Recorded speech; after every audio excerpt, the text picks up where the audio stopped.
पब्लिकने टाळ्या वाजवा. डावास प्रतिडाव अशी कुस्ती चालू आहे. रोशन धुले विरुद्ध रोशन चौधरी, सरवली विरुद्ध सावले.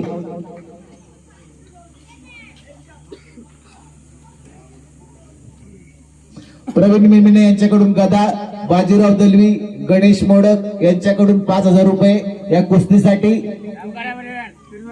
दीपक शेठ कारले यांच्याकडून 1100 रुपये आणि चितपटीसाठी वैयक्तिक बक्षीस लावलेले चितपट झाल्यानंतर ते 1000 रुपये.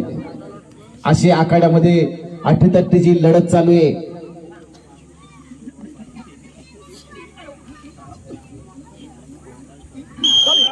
आणि कुस्ती रोशन धुळे सावळे